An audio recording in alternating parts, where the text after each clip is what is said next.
Hi everyone, welcome back. It's Moa, aka Swedish Whiskey Girl, and I am very excited to record this video today because we are gonna try some Ardbeg 10. And of course I'm doing this video as part of my Fagiel series because this week it is the Islay festival and today it's Ardbeg Day. So happy Ardbeg Day everyone. The reason I'm so excited to film this is because this was my gateway whiskey. This was the whiskey that for me was the one that I tasted and I said, I actually like this. About, is it 3 years ago now? So when my boyfriend started working in the whiskey industry, we brought home samples and we tried them together. And it really fascinated me where the flavour came from and just learning more and more about it because I'm quite a nerdy person, so I like really learning about things. And then when we tried this one, this reminded me of Sweden. It reminded me of going on hikes, having smoked meats, just having a bonfire, and it was the one whiskey that the first time I actually liked it. So this one does have a special place in my heart, which is why I can't wait to try it. It's matured in primarily ex-bourbon, I believe. It is a 46% ABV, it's non-chill filtered, comes from the Ardbeg distillery on Islay, which is an island off the west coast of Scotland, if someone's new here and didn't know that before. And it's 10 years old. Ardbeg has, of course, a few other whiskies. They've sent whiskey to space. They generally tend to do quite a heavily peated style of whiskey, and a lot of people that are so-called peat heads like Ardbeg because it is quite heavily peated and has that kind of style. So yeah, let's start by having a little look on the nose. When I was on Islay last week, unfortunately Ardbeg was one of the distilleries that hadn't reopened their doors yet after everything that's been going on with the virus. But it's all the more reason to come back one day. But we'll start by having a little look on the nose. But before we do, this retails around £40, so before I forget, now let's have a nose. I'm almost a bit nervous because I haven't tried Ardbeg 10 in a while, so even though I know it has a special place in my heart, I'm almost a bit worried that I'm in a mood today that means I don't like it. It's Sweden's National Day tomorrow as well, so I'm very much in a mood for like strawberry cake and fruits and sweets. And Ardbeg doesn't tend to be like that, but it does have fruitiness on the nose. The fruitiness is the first thing I'm getting on the nose of this, but also bear in mind, if you are new to my channel, I get a little bit peat blind because I like peated whiskies and I'm quite used to them. So sometimes I don't get the peat, even though for many this might be something that is the most pronounced tasting note in it. And I think Ardbeg peats to something like 55 ppm. Is it 45 to 55 or something like that?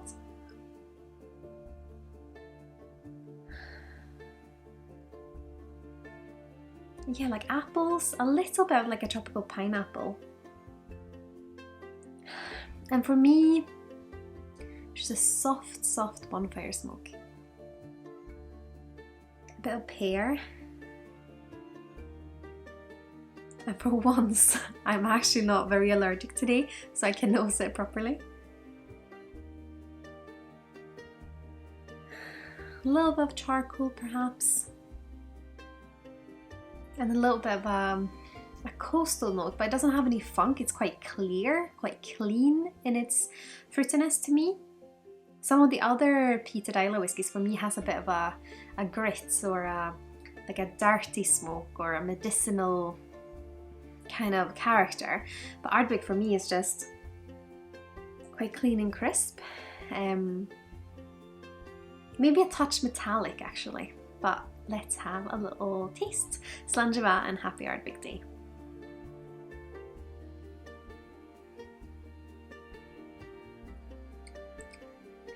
Still like it. It's now this one for me. And of course I can't really not be biased with this one because I do have such a special relationship to it, but that's what I like about whiskey as well. That if you have tried something with maybe your mum at a special occasion, you've tried something with your granddad at a special occasion, or just friends, that whiskey can mean something special to you. It's yeah, I mean, I like it, and I know I like it. When I taste it, I know I like it, but we're gonna have to try and focus a little bit on the flavours.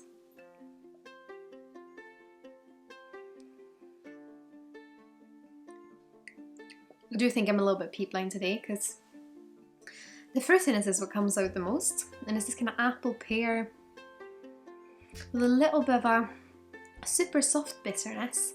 I actually expected it to be more bitter than it is, but it's just a summer wood bitterness. Just like when you walk through a forest, and in the summers it's quite dry generally, or at least the oak or the wood is dry. And it's just this kind of, if you make up a bonfire with that wood, it's, yeah, quite clear. And that's what I'm getting on the palate today.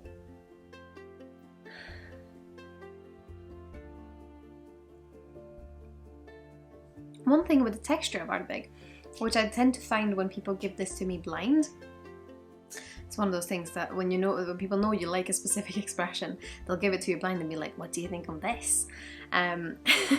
Which, yeah, it's just a bit of fun. But it almost has this kind of buttery texture, I think. Like it's like oily, buttery, a little bit thicker and viscous. Not in a, more in a buttery way than a silky way. It's a little bit of a difference there. So it's almost like if you've eaten butter and you can feel the kind of fattiness in your mouth, that's kind of same texture as what the Ardbeg 10 reminds me of. But then there can be other whiskies that have a very smooth, very silky but viscous feel, and that's something different for me.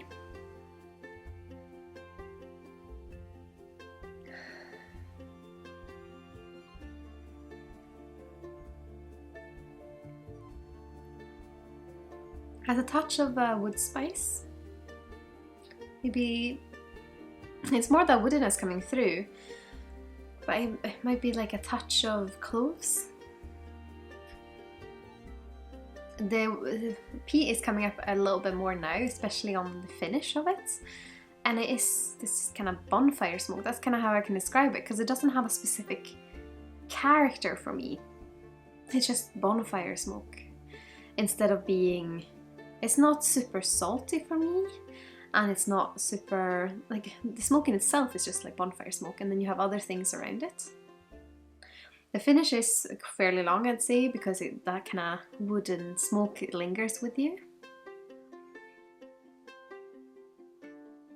Ooh, super candy sweetness on the nose now. And it's something citrusy. Interesting. I need to drink this more often, I think.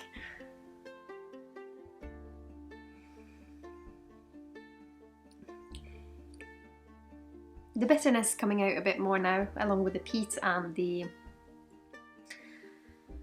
wood, but still retains kind of a good balance of that fruit and the other characters.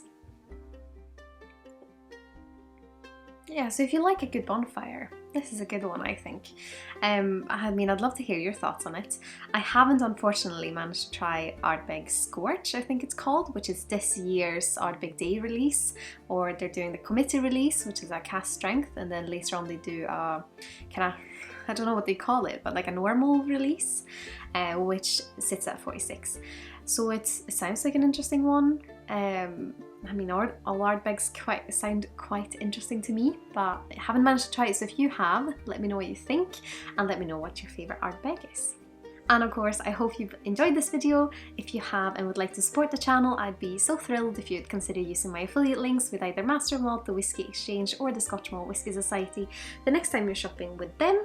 All of those links are in the description below, as well as links to my other social channels if you're curious about those. And as always, I want to say a massive thank you to my wonderful supporters on Patreon. I'm so grateful I have your support on my whiskey journey. And it of course means so much if you are new here and would like to perhaps subscribe if you haven't already, or just leave a thumbs up on the video. But I hope to see you in the next one. Happy Ardbeg Day, Sláinte Skål!